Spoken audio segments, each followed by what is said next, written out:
Assalamualaikum warahmatullahi wabarakatuh. Selamat pagi para sahabat BK, bertemu lagi dengan Bu Ulfi di pembelajaran online bimbingan konseling. Nah, kali ini materi kita yaitu tentang mengenal psikotes minat dan bakat. Karena besok kan kalian akan melaksanakan psikotes minat dan bakat ya. Jadi sebelum kita ke tesnya, kita kenalan dulu nih. Tes minat bakat itu seperti apa? Oke. Pengertian psikotes terlebih dahulu ya. Jadi pengertian psikotes itu adalah serangkaian pertanyaan tes yang dilakukan oleh tenaga ahli profesional, psikolog, atau misalkan bisa juga dari lulusan S1 psikologi. Nah, kepada perorangan atau individual atau kelompok. Nah, hal ini guna memberikan gambaran secara menyeluruh mengenai kondisi psikologis seseorang atau kepribadian seseorang maupun untuk mengetahui kemampuan intelijensi orang tersebut. Nah, kemudian psikotes ini ternyata ada beberapa jenis ya, jadi nggak cuma tes IQ sama tes minat bakat aja, tapi ada juga tes kepribadian, dan ini bisa dilakukan tergantung dari kebutuhan dan kegunaannya. Oke, nah ini ada tes intelijensi. Ini pernah kalian lakukan ya waktu kalian kelas 7. Nah, tes intelijensi ini untuk apa? Yaitu untuk mengetahui sejauh mana kemampuan umum seseorang untuk memperkirakan apakah suatu pendidikan atau pelatihan tertentu dapat diberikan kepadanya. Nah, ini juga kan kita gunakan di sekolah kita, itu memang untuk mengetahui sampai sejauh mana nih kemampuan seseorang, karena kan kemampuan orang itu kan berbeda-beda ya. Nah, jadi kita ngelihatnya itu dari tes IQ ini. Kalau misalkan ternyata IQ-nya ada di bawah rata-rata, kita kan nggak bisa memaksakan kemampuannya itu disamakan dengan yang memiliki IQ di atas rata-rata gitu. Terus kemudian ada tes kepribadian, digunakan untuk mengungkapkan berbagai ciri kepribadian tertentu seperti introversi, penyesuaian sosial, dan sebagainya yang terkait dengan kepribadian. Nah, ini gunanya kita bisa ngelihat juga nih gimana penyesuaian diri seseorang terhadap lingkungannya. Terus kita juga bisa ngelihat emosi seseorang seperti apa. Nah, ini ada di tes kepribadian. Nah, baru ada tes minat dan bakat. Sebetulnya tes minat dan tes bakat ini terpisah ya, cuman memang tes minat sama bakat ini biasanya sepaket. Nah, tes minat mengungkapkan reaksi seseorang terhadap berbagai situasi yang secara keseluruhan akan mencerminkan minatnya. Kalau tes bakat itu untuk mengetahui kecenderungan kemampuan khusus pada bidang-bidang tertentu. Selanjutnya, biasanya ini sering ibu tanyakan ya, perbedaan minat dan bakat itu apa? Biasanya kalian mungkin udah tahu ya perbedaan dari minat dan bakat itu seperti apa. Kalau minat lebih ke kecenderungan apa yang disukai oleh seseorang. Kalau bakat kemampuan apa yang dimiliki oleh seseorang. Nah, kalau di sini lebih jelasnya, minat itu keinginan dan kemauan seseorang terhadap sesuatu yang dapat berkembang atau dicapai jika ada motivasi. Kalau bakat, kemampuan bawaan yang merupakan potensi yang masih perlu dikembangkan atau dilatih sehingga mencapai keberhasilan di masa yang akan datang. Intinya minat sama bakat ini sama-sama bisa dicapai kalau misalkan diasah atau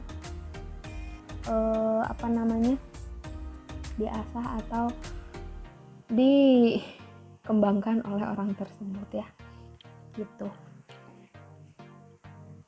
Terus selanjutnya, fungsi tes minat bakat pada siswa itu seperti apa? Nah, seringkali diperlukan oleh siswa untuk membantu mereka agar dapat lebih terarah dalam mengetahui minat yang sesuai dengan bakatnya. Nah, karena kan sering ibu ceritain juga ya, biasanya nih kalau udah kelas 9 itu masih pada bingung kalau misalkan mau milih jurusan nanti ke SMA kayak gitu. Makanya diadakan tes minat bakat untuk mengetahui terlebih dahulu nih minatnya kalian itu di mana gitu. Terus untuk menggali juga bakat kalian ada di mana gitu. Itu untuk membantu kalian ketika nanti pemilihan jurusan. Kemudian dengan tes minat bakat juga nanti orang tua akan lebih mengetahui potensi yang dimiliki anaknya, termasuk kelebihan dan kekurangannya, baik dari segi akademis maupun kepribadiannya.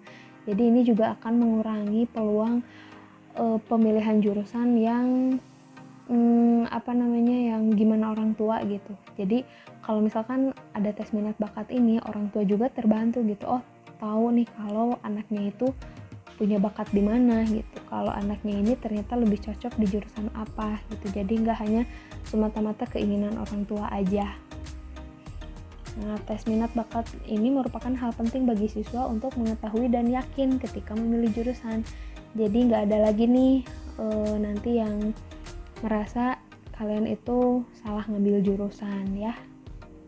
Maka dari itu penting sekali untuk melakukan psikotes minat bakat ini. Mudah-mudahan kalian semuanya besok bisa ikut psikotes ini ya. Jadi nggak ada yang absen gitu. Karena sayang sekali kalau misalkan kalian nggak ikut, nanti kalian nggak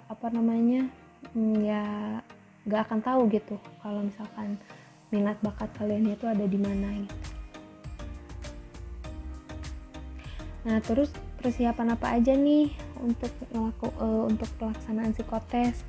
Sebetulnya sih buat psikotes itu nggak ada persiapan yang serius ya, karena kan ini bukan kayak ujian atau kayak mau ulangan latihan soal gitu ya. Nah, tapi emang nggak ada salahnya juga kalau misalkan kalian kepo nih gimana sih soal-soal psikotes tuh kayak apa sih. Boleh aja kalian misalkan searching atau googling gitu, latihan psikotes minat bakat kayak gimana, soal-soalnya kayak apa aja, nggak apa-apa gitu, nyari-nyari tahu sebelumnya juga gitu. Tapi nggak perlu yang kalian nyiapin sampai ngapalin, nggak perlu sih, karena psikotes itu pengisiannya ya murni kemampuan kalian aja gitu. Nah, tapi ini nih yang harus disiapin ya, meskipun emang gak ada persiapan kayak ulangan, tapi ya ada juga nih yang harus disiapin.